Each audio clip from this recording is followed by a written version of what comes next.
Well, as you can see, I'm trying different ways to have my computer. I don't know what happens, but it's just terrible. So I'll be doing today this episode from my cell phone, and we'll see how it goes. Um,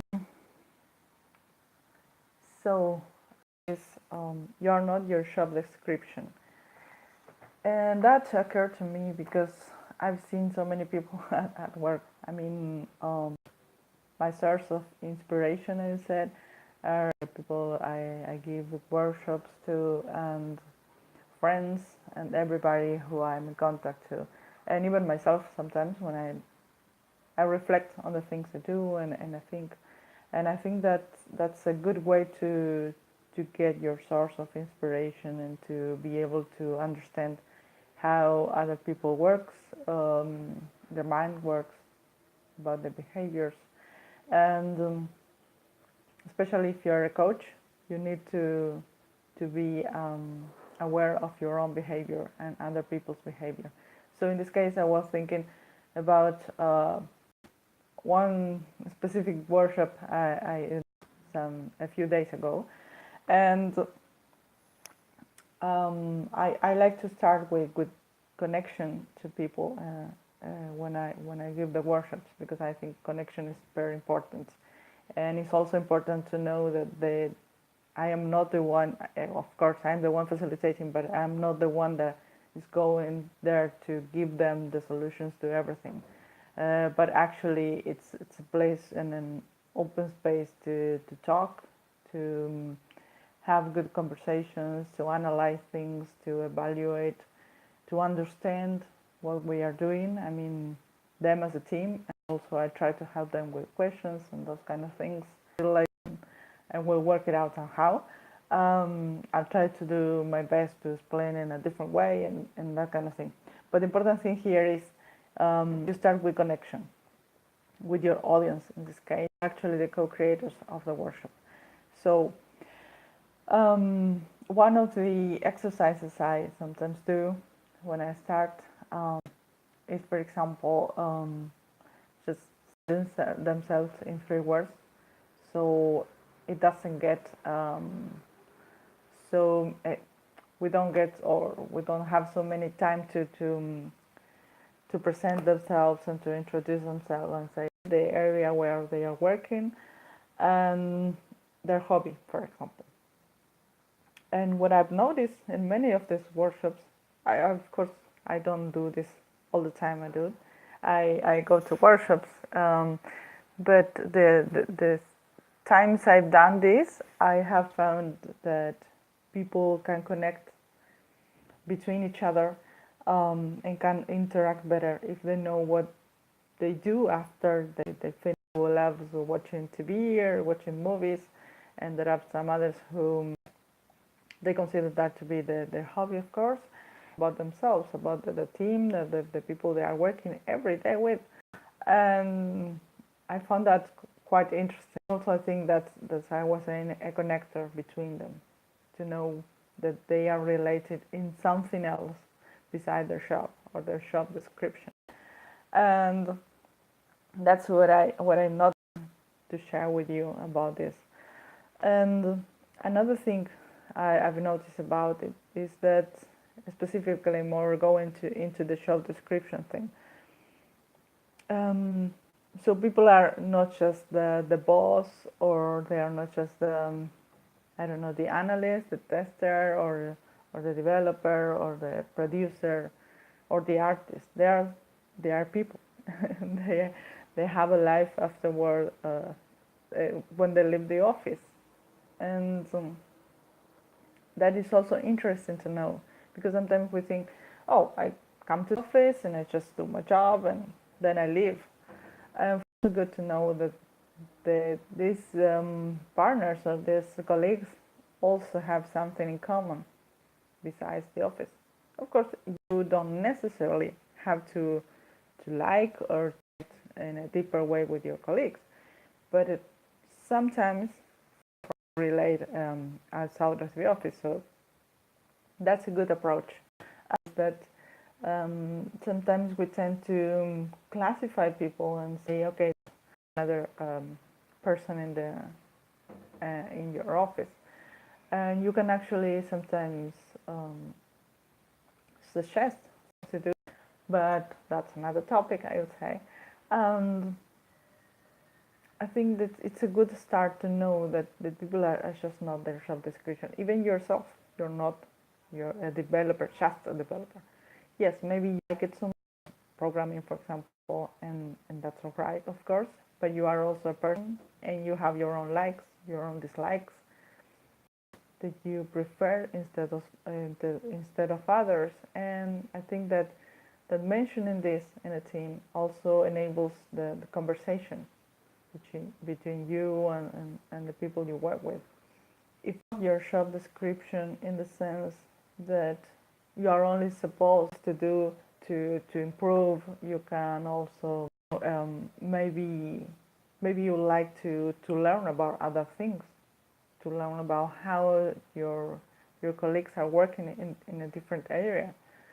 And sometimes we can enable that to happen if someone is curious about spark curiosity in people and to know, get better interactions with others from other areas, actually depend from them, and that kind of thing. And I think that if you don't try anything else, of course you don't have to be passionate about your work, it's just a way of living, maybe you think like that, but I would say that if you are not contributing the best you can give in your office, you can start changing some of the things, because it's not that just the company or your boss or the people you work with are the ones responsible. We could say that you are a cog in the system, in the machine that you're working in. Of course, I mean this is an analogy and not that it's just fixed, right? But you're part of the system and you can start changing that if you want. So don't just limit to your job description.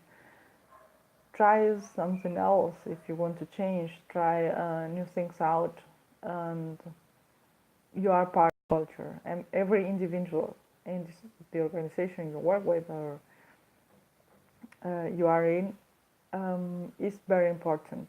It's very important, and you can actually do some things that are extra or out of the boundaries of your job description, like being nice, and it actually doesn't cost anything. Like treat your fellows like they are human beings, and to also sometimes one thing that also enables conversations outside of the job, for example, between partners or between colleagues, is the things that like it's also sharing a meal with some other person, doing some activities together.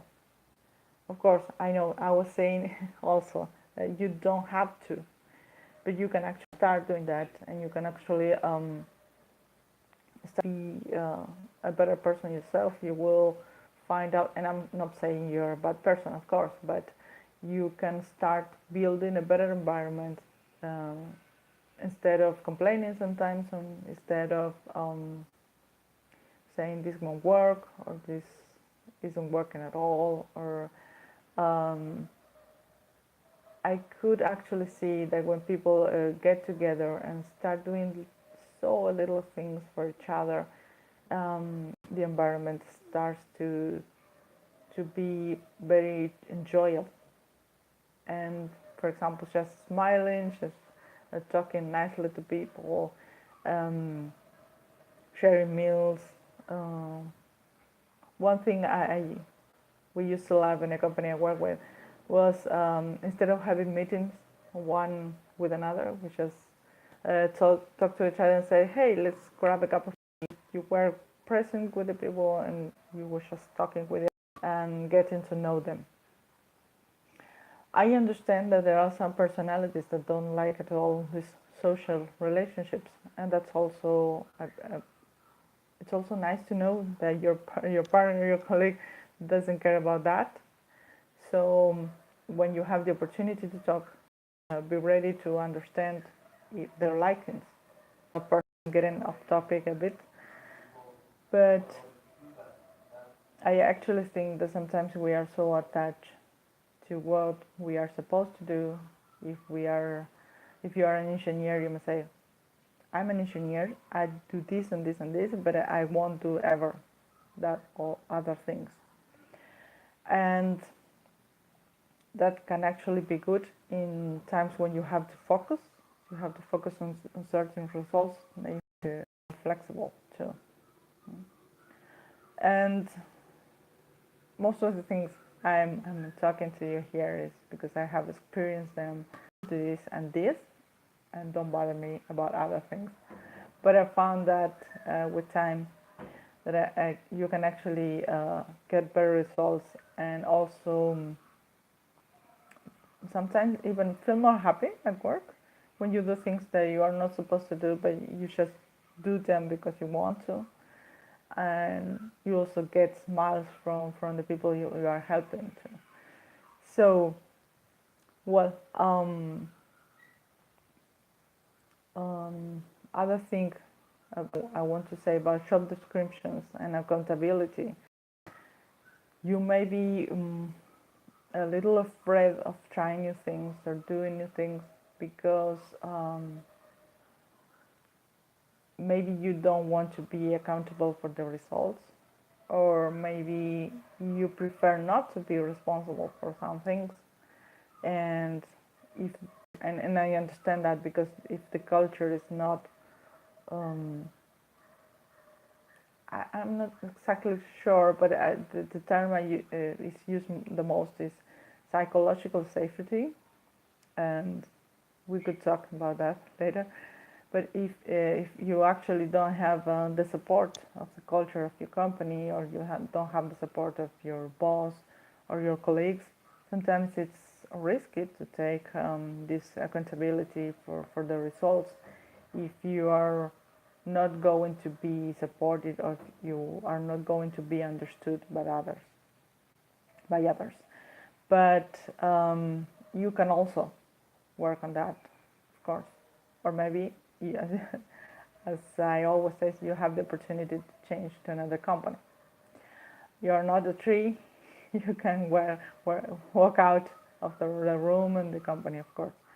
But if you actually want to do something good, you can start by building these little steps or these little stones to this new change, or this new way, this new path.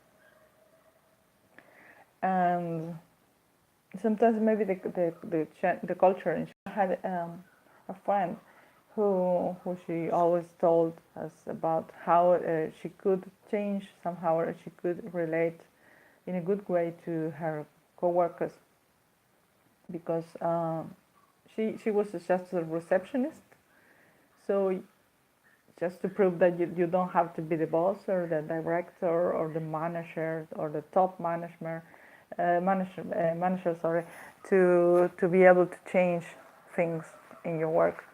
And at the time she was a receptionist, and she used to tell me that, for example, she bought chocolates for the people she worked with, even when some of them she didn't ever know, face to face, because she only talked to them by the phone. And then sometimes she had to deliver some packages, send some packages to the people that were working in other offices. And she sent some chocolates with her name on them, or some little notes to their colleagues. And that actually built a good relationship between them, even if they had never seen their faces. And I think she hasn't still even known them after, I don't know, was 15 years ago.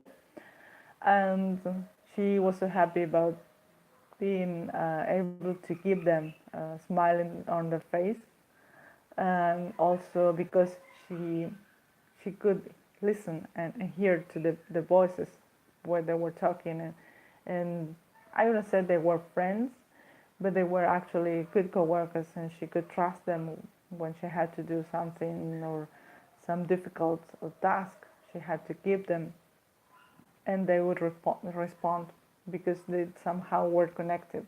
They were connected to each other in a good way and in a very simple way. Just with sending some notes and some chocolates and then I don't know, some candy, you can actually get other people to know who you are, because that's who you are. If you don't like that, please don't do that, because if you send chocolates or candies, it's not fall in love with your way of working, but if you actually feel that, do it, because it will improve your relationship with your coworkers. And that's, of course, not in your job description. Being nice is not in your job description, but it's a plus, I think, for you and your team and the people you work with, your coworkers, do it, and to feel like they are really human beings working with each other and not just robots going to work. So everything, at least is my point of view, everything I can do for people to feel better, even if it's just a joke. And most of my jokes are not very laughable, but I don't know, just giving a smile to other human beings, just feeling connected, which is not in your job description, but you are a human being and you can do great work with just a smile on your face. And you can say both a good thing or a bad thing, but the way you do it actually impacts in the people you work with. So, well, this was kind of team building conversation, and so that you could start doing things with and for your customers, even for your clients. You can start doing the same, and with anybody you encounter, I suggest that you treat them the best way you can. Well, anyway, so just remember that even inside the office or outside the office, you are not your job description, you are not your title, you are not your position, you are a human being. Well, that's what I wanted to talk to you about today. So, see you next Thursday and have a great week. And also, if you have some comments, please do comment below, and I will be adding some description to this video in the computer, because from here from the phone it's kind of difficult for me. Okay, so have a nice week. Bye bye. See you next Saturday. Bye bye.